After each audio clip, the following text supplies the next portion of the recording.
যে স্পিরিট, যে চেতনা, যে জজবা আমরা আশা করি আর কি, সালামের জবাবের মধ্যে সেই আশার প্রতিফলনটা শতভাগ দেখা যায়নি। ফলে আমার ইচ্ছা হচ্ছে আমি আর একবার সালাম দিয়ে একটু টেস্ট করি।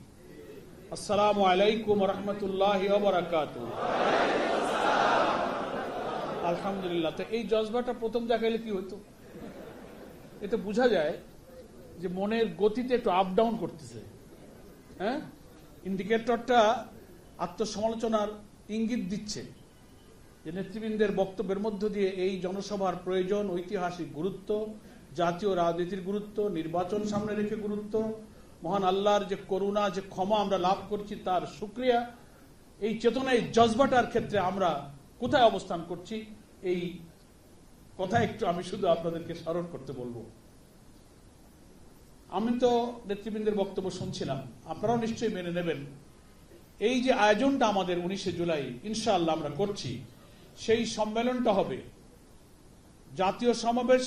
আমরা পোস্টারে প্রচারণায় বলছি, কিন্তু হৃদয়, মন, বাস্তবতা, রাজনীতি সবকিছু যোগ করে আমাদের অভিব্যক্তি হলো বাংলাদেশের ইতিহাসের সর্ববৃহৎ জনসমাবেশ এটা হবে। সেই জনসমাবেশ সফল করার যারা দায়িত্ব পালন করবেন তারা আজকে আমাদের সামনে বসা। ওয়ার্ল্ডে, ইউনিটে, থানায় তৃণমূলের জনগোষ্ঠী যাদের সাথে কানেক্টেড, যাদের ডাকে তারা মিছিলে আসে, যারা ভোটার, যারা জনমত তৈরি করে, যারা সংগঠনের শক্তি প্রদর্শন করে, যারা জান মালের কোরবানি দিয়ে ইসলামী আন্দোলনকে তৃণমূল থেকে শক্তির দিকে এগিয়ে নিয়ে যায়, তাদের যারা নেতৃত্ব দেন। আমি দু একবার মহানগরীর দু একটা প্রোগ্রামে বলেছি, ফিজিক্সের ওই টার্মটা ইউজ করেছি, নিউক্লিয়াস। ফিজিক্সের একটা টার্ম আছে, সবাই বোঝেন, নিউক্লিয়াস, যাকে কেন্দ্র করে শক্তি আবর্তিত হয়। লক্ষ লক্ষ জনগণ যে নেতৃত্বকে আবর্তিত করে সংগঠিত থাকে, তার তৎপরতা, তার ভূমিকা অব্যাহত রাখে, এরা হচ্ছে শক্তির কেন্দ্র বা নিউক্লিয়াস। তো আমি তো সেই নিউক্লিয়াসদের সামনেই কথা বলছি, নাকি বলেন? আপনার ডাকে সেখানে শক্তি প্রদর্শন হয়। তো ফলে আমাদের এই জনসভায় মহানগরীর দুই আমির এখানে উপস্থিত আছেন, নেতৃবৃন্দের পরে আরো হয়তো কিছু নির্দেশনা দেবেন। শতভাগ নির্দেশনাটা মনোযোগ দিয়ে শুনে বুঝে অক্ষরে অক্ষরে ইনশাআল্লাহ আমরা পালন করব। এই কথা কি আপনারা দিচ্ছেন? তাহলে আমি কয়েকটা কথা বলবো। এই যা বললাম এটা আমার বক্তৃতা না, এটা হলো সালামের প্রতিক্রিয়া। আমার কথা বুঝে আসছে? মনে করবো না যে পরের বক্তৃতা বোধহয় শেষ। আমি এটা বলছি যে সালামের জবাবে আমার মধ্যে ইমপ্রেশনটা তৈরি হয়েছে, আল্লাহ তাআলা ওই কারণে আমার মধ্যে কথাগুলো এনে দিয়েছে। আমার কথা হলো, প্রথম, আমরা এই সমাবেশটা করছি প্রধানত দুটো কারণে। একটা তো আপনারা প্রচারণায় দেখছেন যে জাতীয় কিছু দাবি দেওয়া যে কোনো মহাসমাবেশে থাকে। আমরা বলছি আগামী জাতীয় নির্বাচনে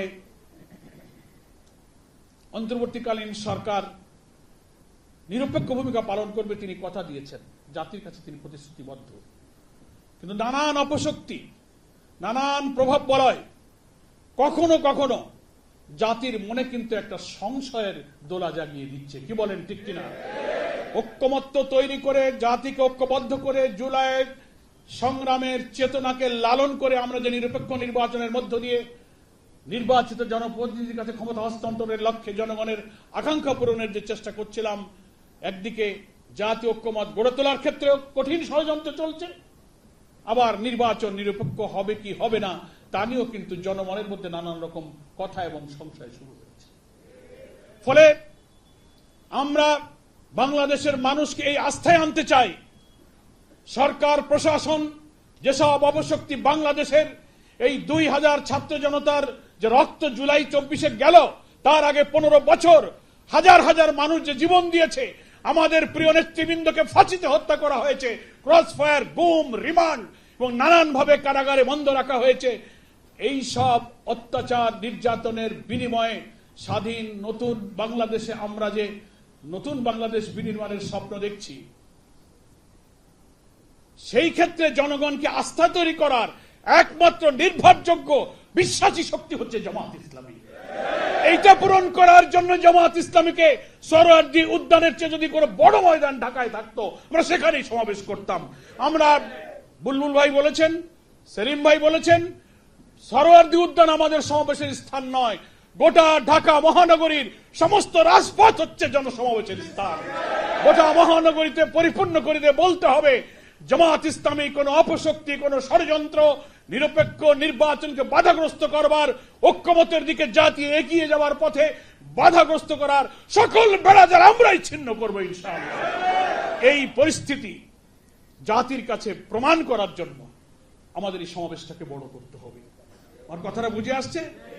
এই মার্কা সালামের উত্তর দিলে আর বললাম না, এখানে দাড়ি দিয়ে দিলাম। সামনে মনে রাখবেন, সব সময় এটা মনে রাখবেন। আর আমরা দাবি করছি নিরপেক্ষ নির্বাচন দেন, মৌলিক সংস্কার করেন, নির্বাচনের আগে মানবতা বিরোধী অপরাধী ফ্যাসিস্টদের বিচারকে আপনারা নিশ্চিত করেন। আমরা বলছি পিআর পদ্ধতি, প্রপোর্শনাল রিপ্রেজেন্টেশন, যেখানে কোটি কোটি ভোটারের সঠিক প্রতিনিধিত্বের মূল্যায়ন হবে। নির্বাচনে কালো টাকা, পেশি শক্তির প্রভাব মুক্ত হবে এবং পার্লামেন্টে দক্ষ যোগ্য পার্লামেন্টারিয়ানকে প্রত্যেকটি দল তার সিনিয়র, তার যোগ্য দক্ষ সৎ নেতৃত্বকে পার্লামেন্টে পাঠিয়ে আমাদের পার্লামেন্টকে একটা রিচ পার্লামেন্ট, যারা আইন প্রণয়ন করবেন, যারা আইন প্রণেতা হবেন। এই পদ্ধতি পৃথিবীর প্রায় 60টির উপরে আধুনিক গণতান্ত্রিক দেশে এই পদ্ধতিতে নির্বাচন হয়। আমরা যখন এই দাবিতে সোচ্চার এবং জোরদার করেছি, একটি মহল থেকে এর বিরুদ্ধে নানান প্রোপাগান্ডা শুরু করা হয়েছে।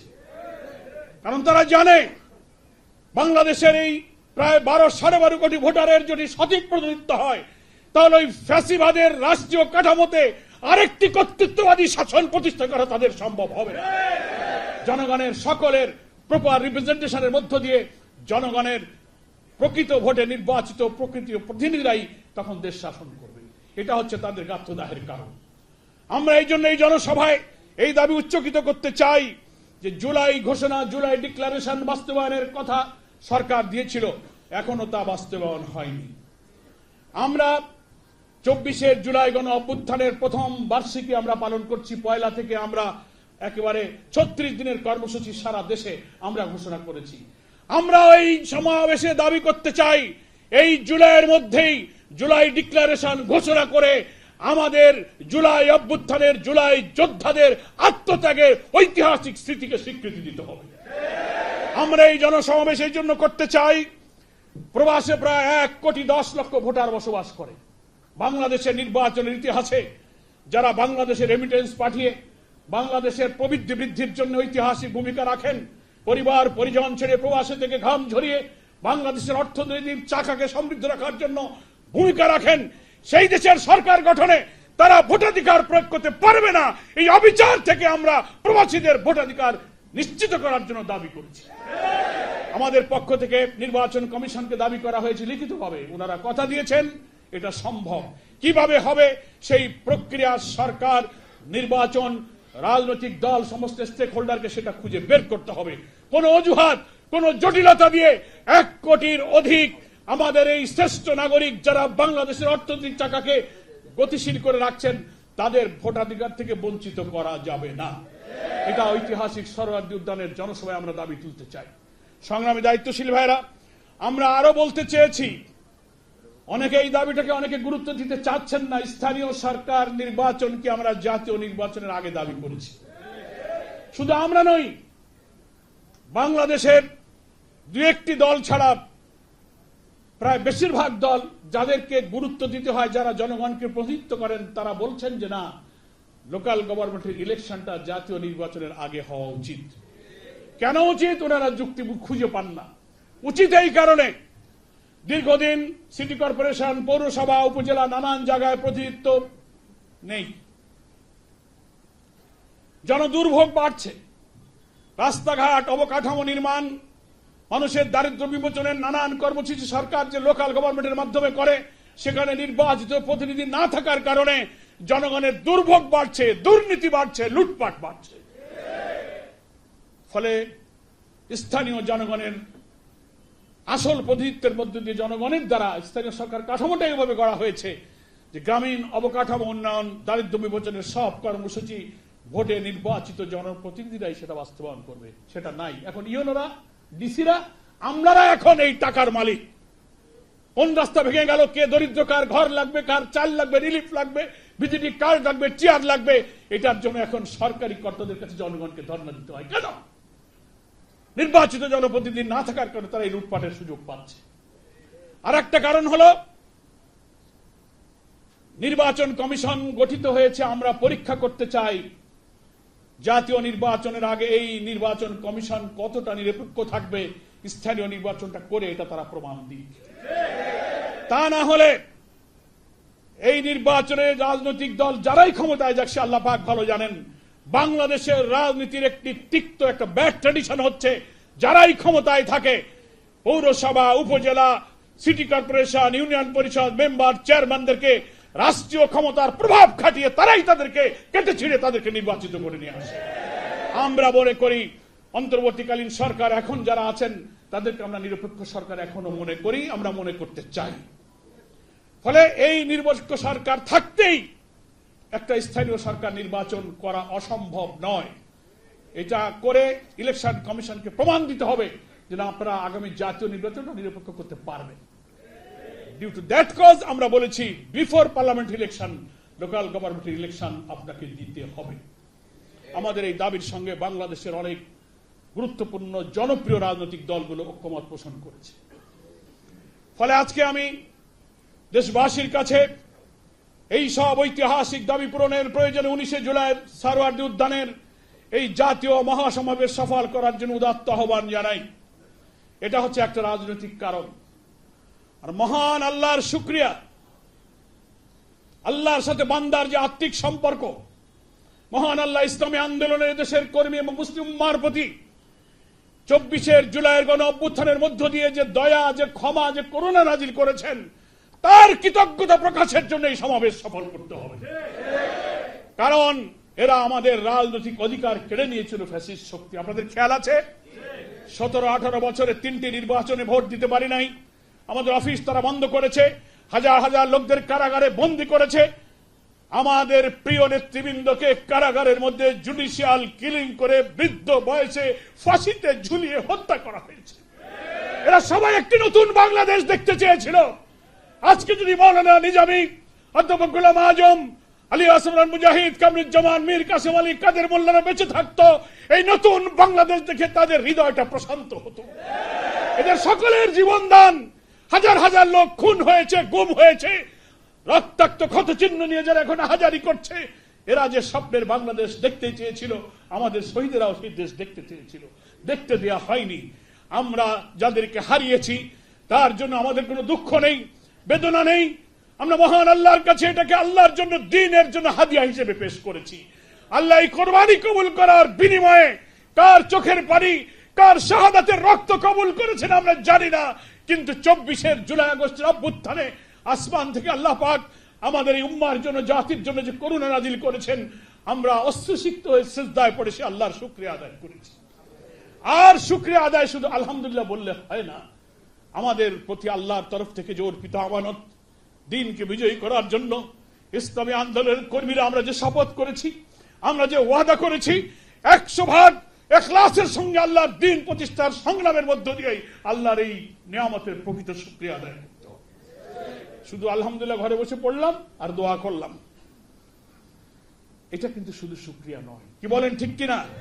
সবাই আমরা থানা আমির, সেক্রেটারি, গণপরিষদের সদস্য, দায়িত্বশীল লোকদের কন্ট্যাক্ট করি, দুর্বলতা দূর করার চেষ্টা করি, বক্তৃতা করি, টিসিটিএস করি, কিন্তু আমার সময়, আমার মাল, আমার জান, আমার সিনসিয়ারিটি, আমার ইখলাস আল্লাহর এই নিয়ামতের শুকরিয়ার জন্য প্রমাণ দিতে হবে। কতদিন আমরা বাঁচবো জানি না। 13 জাতীয় নির্বাচনে 300 আসনের পার্লামেন্টে অধিকাংশ আসনে আমাদের প্রার্থীদের বিজয়ী করে সেই প্রকৃত কৃতজ্ঞতা প্রকাশ করতে হবে। এবং 300 আসনের পার্লামেন্টে যদি মেজরিটি আসন লাভ করতে পারি, কোরআন সুন্নাহর ভিত্তিতে ইসলামের যে কল্যাণ রাষ্ট্রের যে ধারণা, ইসলামের যে বিউটি, যে সৌন্দর্যের ধারণা, ইনশাআল্লাহ আইন বদলে দিয়ে আমরা তা বাংলাদেশকে কল্যাণ রাষ্ট্রে রূপ দিতে পারবো ইনশাআল্লাহ। এই জন্য জামাত ইসলামী সর্বশক্তির প্রস্তুতি নিয়ে আগামী জাতীয় নির্বাচনে অংশ নিতে যাচ্ছে। ঐতিহাসিক এই জনসভা ব্যাপকভাবে সফল করার মধ্য দিয়ে জনগণের কাছে মেসেজ দিতে হবে, জামাত ইসলামী রাষ্ট্রের দায়িত্ব নিতে চায়। We are ready to take the responsibility of the nation. আমরা জাতির দায়িত্ব নিতে চাই, সেই সক্ষমতা আমাদের আছে। এই সমাবেশ দিয়ে সেটা প্রমাণ করতে হবে। আমি ঢাকা মহানগরী নিউক্লিয়াসদেরকে বলবো, আপনারা ঝিমিয়ে পড়লে, দুর্বল হয়ে গেলে, অলস হয়ে গেলে, গাফেল হয়ে গেলে, অজুহাত দিলে, যুক্তি দিলে এই সমাবেশ সেইভাবে সফল করতে পারবেন না। সমস্ত দুর্বলতা, অলসতা, গাফেলতি, নিষ্ক্রিয়তা, অজুহাতকে দাফন করে জেনে ফেলে নতুন প্রেরণায়, নতুন চেতনায় উজ্জীবিত হয়ে 19-এর সমাবেশকে ঢাকা মহানগরী বাংলাদেশের সর্ববৃহৎ মহাসমাবেশে পরিণত করতে হবে। সবাই কি প্রস্তুত আছেন? এইবার একটু ভালো লাগছে। কত কষ্ট যে আমার হয়েছে, এই ভালো লাগাটুকু দেখতে চাইছিলাম। এখান থেকে বাসায় গিয়ে কি আবার ঠান্ডা হয়ে যাবেন? খবরদার, আমি ডাকি আর না থাকি, দেখি আর না থাকি, আল্লাহু আলিমুল গায়ব, আল্লাহু আলিমু বিজাতিস সুদূর, আলা কুল্লি শাইইন কাদির, তিনি কিন্তু সাক্ষী থাকবেন, সাক্ষী আছেন। কি বললেন, জি আর হা বলার সময় আপনার হৃদয়ের অবস্থা কি ছিল মহান আল্লাহ তাআলা তা জানেন। এইটা মনে রেখে 19শে জুলাই জনসমুদ্রে পরিণত করতে হবে ঢাকাকে। তিল মাত্র দুর্বলতা যেন আমাদেরকে স্পর্শ করতে না পারে। আমরা কি মনে রাখবো? প্রিয় ভাইরা আমার, আল্লাহর কেন আপনি নিয়ামত আদায় করবেন শুকরিয়া? ফাঁসির মঞ্চ থেকে আমরা আজহার ভাইকে ফিরে পেয়েছি, আলহামদুলিল্লাহ। আপনারাও মনে হয় কেউ আশা করেননি, শুধু এটাই ভাবতেন কোন দিন ফাঁসির আদেশ কার্যকরী করার খবর আছে। কারাগারের মধ্যে আমার সঙ্গে একই জায়গায় প্রায় 1 বছর আমি ছিলাম। কেরানীগঞ্জের যেতে পারিনি, কিন্তু নাজিমুদ্দিন রোডের জেলে কিছুদিন ছিলাম, আর হাই সিকিউরিটিতে প্রায় 1 বছর ছিল। আমি আজহার ভাইকে বেরোনোর পর সে কথা মনে করে দিয়েছি। আজহার ভাই আমাকে একদিন হাই সিকিউরিটিতে একটা গাছতলায় দাঁড়িয়ে উনি বললেন, শরীরটা খুব দুর্বল হয়ে গেছে, ওনাকে হাঁটতে দেখি যে ঢুলে ঢুলে পড়ে, সিভিয়ার ডায়াবেটিস হয়ে গেল। কারাগারের নিয়মের কারণে, কড়াকড়ির কারণে কর্তৃপক্ষ দেখা করতে দিত না। ওই কোর্টে আসা যাওয়ার সময় অথবা আমাদের কারো সাক্ষাতের সময় ঘরে যাওয়া আসার পথে রাস্তায় দেখা হতো। একদিন দেখা হলে আমি দাঁড়িয়ে, আমার খুব মায়া লাগলো। ভাবলাম যে আমরা তো জেল খাটি আর আসি, কখনো হয়তো লম্বা সময় থাকি আবার বেরিয়ে যায়, কিন্তু আজহার ভাই 3টা মামলার ফাঁসির দণ্ড নিয়ে 12-14টা বছর কিভাবে কাটাচ্ছে, হয়তো আমি দুটো কথা বলে ওনাকে একটু সাহস সান্ত্বনা দেয়। আমি বললাম, আজহার ভাই মনটা খারাপ করবেন না, সারা দেশের মানুষ আপনার জন্য দোয়া করছে, ইনশাআল্লাহ আমরা আশা করি এই জুলুম থেকে আপনি রেহাই পাবেন।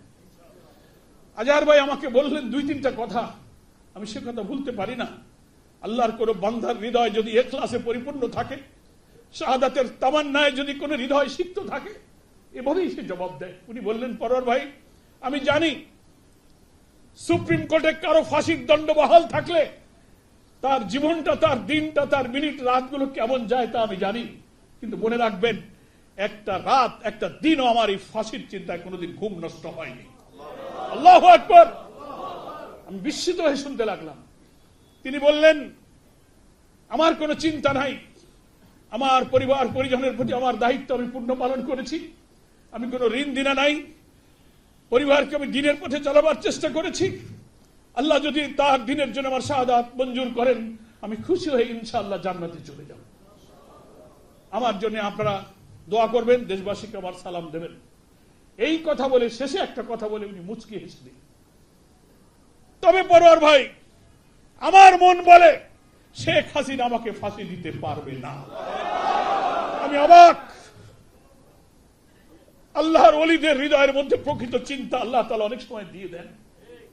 আমি সেদিন আজহার ভাইকে বললাম, আজহার ভাই এই কথাগুলো, উনি মাথাটা নিচু করে শুনলেন। আপনার এই নিয়ামতের শুকরিয়া আদায় করবো কিনা ভাই বলুন? এই নিয়ামতের শুকরিয়া আদায় করতে হবে। আমাদের ভাইরা গুম হয়ে গিয়েছে, আয়না ঘরে গিয়েছে। 2জন ভাইকে তো ফিরে পেয়েছি, তাও তো আমরা আশা করেছিলাম না আমরা ব্যারিস্টার আরমান হাজমিকে পাবো, সে আশাও তো আমরা ছেড়ে দিয়েছিলাম। 15টা বছর আমরা অফিস করতে পারিনি, আল্লাহ তাআলা ওই 5ই আগস্টই আমাদেরকে অফিসে যাওয়ার তৌফিক দিয়েছে। ওরা আমাদের নিবন্ধন কেড়ে নিয়েছিল, শিবিরকে নিষিদ্ধ করেছিল, প্রতীক নিষিদ্ধ করেছিল, মহান আল্লাহ তাআলা সেটা আমাদের ফেরত দিয়েছে। এই বাংলাদেশ একদিন আমরা দেখব। এত সহসা, এত বিস্ময়কর করুণা আল্লাহ নাজিল করবেন আমরা কিন্তু বুঝতে পারি। আপনি কি করে এই কৃতজ্ঞতা আদায় না করে পারবেন? এর কৃতজ্ঞতার অর্থই হলো শতভাগ ইখলাস, শতভাগ চেষ্টা দিয়ে দ্বীনের সমস্ত দায়িত্ব পালন করা। আমার প্রিয় ভাইরা, এই সম্মেলন সফল করার জন্য আমি আপনাদের কাছে বলবো, জুলাইয়ের গণ আকাঙ্ক্ষা পূরণ হবে যদি আল্লাহ তাআলার দ্বীনের আন্দোলনের ভিত্তিতে আমরা এই দেশটাকে মানুষের সুখী, সমৃদ্ধশালী, মানবিক একটা বাংলাদেশ যদি গড়ে দিতে পারি, এবং সেটা হবে একমাত্র কোরআন সুন্নাহর ভিত্তিতে একটা কল্যাণ রাষ্ট্র গঠনের মধ্য দিয়ে। বাংলাদেশের সকল ইসলামী শক্তি, এমনকি সমমন অনেক দলের মধ্যে একটা ঐক্যের চেতনা লক্ষ্য করা যাচ্ছে। আপনারা কি টের পাচ্ছেন? ইনশাআল্লাহ এই ধারা যদি আল্লাহ পাক আমাদের প্রতি দয়া করে দিয়ে দেন, এই শক্তি ইনশাআল্লাহ বিজয়ী হবে। সেটাও এই ময়দানে উপস্থিতির মধ্য দিয়ে জামাতকে জাতির আস্থা অর্জন করতে হবে।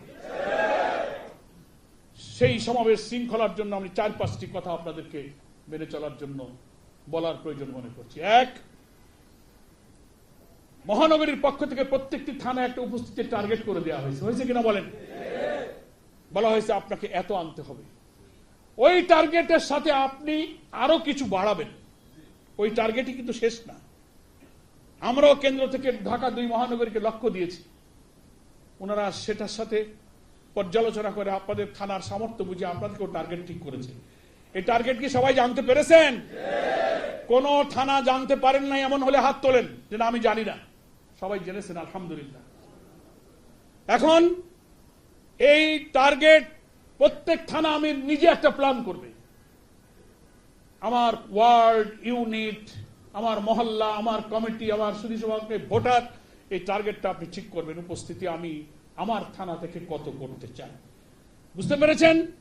থানা কর্মপরিষদ টিম বসে সিদ্ধান্ত নেবেন এবং 19 তারিখে যখন রওনা দেবেন, ঢাকার মিটিং হচ্ছে কয়টায়? 2টায়। কয়টায়? 2টায়। তাহলে তার আগে আপনাকে মাঠে আসতে হবে। যে যে ওয়ার্ড থেকে, থানা থেকে রওনা দেবেন, আপনারা পরিকল্পনা করবেন 2টার আগে সরোয়ার্দীর মাঝামাঝি পৌঁছাতে গেলে আমাকে এই উত্তরা থেকে, আমাকে শ্যামপুর থেকে কয়টায় রওনা দিতে হবে, টাইমটা ঠিক করতে হবে। ঠিক আছে কিনা বলেন? কোন বিলম্ব বরদাস্ত করা হবে না। এটা আমাদের এই জাতীয় সমাবেশ, আমাদের ঐতিহ্যের চ্যালেঞ্জ, আমাদের শক্তির চ্যালেঞ্জ। জনগণের যে আস্থা জামাতের প্রতি বেড়েছে, একটি অপশক্তি জামাতকে ধ্বংস করে দিতে চেয়েছিল, আল্লাহ তাআলা সে অপশক্তির চক্রান্ত বানচাল করে জামাতকে আসমান সমান উঁচু মর্যাদায় উন্নত করে দিয়েছেন, আলহামদুলিল্লাহ। সেই জন্য আমি বলছি সর্বোচ্চ শৃঙ্খলা আনুগত্য দিয়ে, কষ্ট হবে, খাওয়া, ঘুম, বিশ্রাম, আরাম, অজুহাত সব বাদ, নাকি বলেন? কয়দিন আছে? আজকে কয় তারিখ? 3 তারিখ। 19 তারিখে আর 15 দিন থাকে। বিশ্রাম কম, খাওয়ার পরে একটু সুন্নতের কায়লুলা। রোদে যাওয়া যাবে না, বৃষ্টিতে যাওয়া যাবে না, এখন না পরে, এইসব চলবে না। বিশ্রাম, ঘুম কম হোক, আরাম কম হোক। পারলে নিজের পেশা, ব্যবসা, চাকরি থেকে যদি আল্লাহর দ্বীনের প্রয়োজনে আপনার কোন তৌফিক থাকে, ছুটি নিয়ে কোনো আলাদা সময় নেবেন, তবুও নেবেন, কিন্তু আপনার থানার টার্গেটের চেয়ে বেশি উপস্থিত করার লক্ষ্য আপনি নির্ধারণ করবেন। করে একটা পয়েন্ট ঠিক করবেন। পারবেন তো? যে অমুক বাস স্ট্যান্ড, অমুক জায়গায় ইউনিট কর্তৃক আপনি জায়গা ঠিক করে দেবেন, দায়িত্বশীল ঠিক করে দেবেন যে এই 2টায় মিটিং, 12:30টায় বা 12টায় তুমি সেখানে একত্রিত হও। প্রত্যেকটি স্পটে একজন দায়িত্বশীল থাকবে, মনে থাকবে তো? এবং তিনি সেখানে একত্রিত হবেন। মহানগরী আমির যে গাইড দেবে কিভাবে তারা যাবে, মিছিল করে, কোন গাড়িতে, বা কিভাবে, সেই ভাবে আপনারা সমাবেশে যোগদান করবেন। সবাই কি রাজি আছেন? 2 নম্বর কথা হচ্ছে, আমার কথা কিন্তু ভুলে গেলেই হবে না, পারলে নোট নেবেন। দায়িত্ব, স্পট, টাইম সব ঠিক করে দেবেন থানার অধীনে। নেক্সট হচ্ছে যে কেন্দ্রীয়ভাবে এই দায়িত্বশীল অনেক নির্বাচনের মাধ্যমে সমাবেশটাকে সুন্দর করার জন্য আমরা বিভিন্ন বিভাগ, ডিপার্টমেন্ট কিন্তু করেছি। আপনারা হয়তো মহানগরী আমিরের মাধ্যমে সেই সব বিভিন্ন ডিপার্টমেন্টের দায়িত্ব পালনের খবর পাবেন। হবে না? শৃঙ্খলা, স্বেচ্ছাসেবক, ডেকোরেশন, পানি, নানান বিভাগ তো থাকবে আমাদের। এই মহানগরীর জনশক্তির উপরে বিভিন্ন দায়িত্ব আসবে। আপনারা যখন যে দায়িত্ব আপনাদেরকে দেয়া হবে, যাকে ডাকা হবে, সেই দায়িত্ব সেই সময় আপনারা নিষ্ঠার সাথে পালন করবেন। সবাই রাজি আছেন? 3 নম্বর হচ্ছে আবহাওয়া। এখন বর্ষাকাল, আষাঢ় শ্রাবণ মাসে বর্ষা হবে, এটা ভেরি ন্যাচারাল, নাকি বলেন? ফলে দুর্যোগপূর্ণ আবহাওয়া যদি হয়, মাঠের শৃঙ্খলা বজায় রেখে সিদ্ধান্ত মঞ্চ থেকে যা আসবে, অক্ষরে অক্ষরে আমরা সেই সিদ্ধান্ত মানব। স্লোগান দেব শুধু কি, ভয় করি না বুলেট বোমা, তারপরে কি? হ্যাঁ, তাহলে বুলেট বোমারে ভয় করি না, কিন্তু বর্ষা আসলে দৌড় মারি, এরকম হবে নাকি? এই সিদ্ধান্ত আগে নিউক্লিয়াস যারা, তারা যদি বর্ষা বদল যদি আল্লাহ দেয় পরীক্ষা স্বরূপ, আমরা বসে থেকে, আরে ভাই নিজের কাজে কামে ব্যবসায় খেতে কামারে মাঠে ঘাটে আমরা ভিজি না 2-1 ঘন্টা? তো আমরা যদি বসে থাকতে পারি, তো মাঠের লোক ইনশাল্লাহ বসে থাকবে। আমরা দোয়া করবো যে আল্লাহ মিটিং এর সময় তুমি আমাদেরকে বৃষ্টি বাদল থেকে হেফাজত করো। যদি পরীক্ষা স্বরূপ দেন, মৌসুমী ন্যাচারাল কারণে আসলেও আমাদেরকে কিন্তু গোটা মাঠ শৃঙ্খলার সাথে বসে আমাদের জনসভার পরিবেশ রক্ষা করতে হবে। সবাই আপনারা সেই ইনস্ট্রাকশনটা দিয়ে দেবেন, ঠিক আছে? এটা আমাদের জন্য খেয়াল থাকে। Poster, leaflet, placard, banner, festoon, এলাকায় এলাকায় মাইকিং করা, এই নানান নির্দেশনা যাচ্ছে। ঠিক নির্দেশনা মেনে মহানগরীর সকল থানা তার জনশক্তি দিয়ে এগুলো অক্ষরে অক্ষরে সুন্দর করে পালন করার চেষ্টা করতে হবে। এবং শেষ কথা এটা বলবো, মাথায় এটা ভুলে যাওয়া যাবে না যে আমি আমির একটা জায়গায় যেতে গেলে কর্মীকে যদি ওখানে 3টায় নিতে হয়, তাহলে আমাকে কয়টা রওনা দিতে হবে? ফোনে ফোনে সব কাজ হয় না। ফিজিক্যালি বেরোবেন, লোক দায়িত্বশীল, কর্মপরিষদ, ইউনিট সভাপতি সকলকে দফায় দফায় মিটিং করবেন। আর সফর করে করে আমরা সকলকে সক্রিয় রাখবো, জীবন্ত রাখবো, প্রাণবন্ত রাখবো। তখনই ইনশাআল্লাহ আমাদের চেষ্টার প্রতি, ইখলাসের প্রতি খুশি হয়ে আল্লাহ তাআলা আমরা যেটা চাচ্ছি, ইতিহাসের সর্ববৃহৎ জাতীয় মহাসমাবেশে 19 তারিখে সমাবেশকে রূপান্তরিত করবেন ইনশাআল্লাহ। মহান আল্লাহ তাআলা আমাদের গৃহীত পরিকল্পনা বাস্তবায়নের সমস্ত প্রতিবন্ধকতা, বাধাগুলো অপসারিত করে দিন। আমাদের স্বাস্থ্য, শরীর, মানসিক, আর্থিক, পারিবারিক, শারীরিক সব দিক থেকে এই দায়িত্ব পালনের জন্য সক্ষমতা দান করুন। এই দোয়া করে আপনাদের সকলকে ধন্যবাদ জানিয়ে একটা দোয়া আজকে থেকে আমরা সবাই করতেছি, কিন্তু আমি একটু মনে করে দিই। 5 ওয়াক্ত নামাজের তো দোয়া কবুলের সময় আছে। হাদিস অনুযায়ী 5 ওয়াক্ত নামাজ, শেষ রাতের দোয়া, আজান একামাতের মাঝখানের দোয়া কিছু সময় আছে না? এই যত দোয়া আপনি করবেন তার মধ্যে আজকে থেকে একটা দোয়া যুক্ত হবে, মনে থাকবে তো? বলেন তো কোন দোয়া? 19শে জুলাইয়ের মহাসমাবেশকে আল্লাহ তুমি সফল করে দাও। আমার উপরে যে অর্পিত দায়িত্ব আমি যেন 100% পালন করতে পারি, আল্লাহ আমাকে তৌফিক দাও। এই দোয়া আজকে থেকে নতুন বাড়তি যোগ হলো, ঠিক আছে? আল্লাহ তাআলা আমাদের এই ওয়াদা রক্ষা করার তৌফিক দান করুন। ওমা তৌফিক ইল্লা বিল্লাহ, হাযা মা ইনদি ওয়াল ইলমু ইনদাল্লাহ, আলাইহি তাওয়াক্কালতু ওয়া ইলাইহি উনীব। আসসালামু আলাইকুম ওয়া রাহমাতুল্লাহি ওয়া বারাকাতুহু।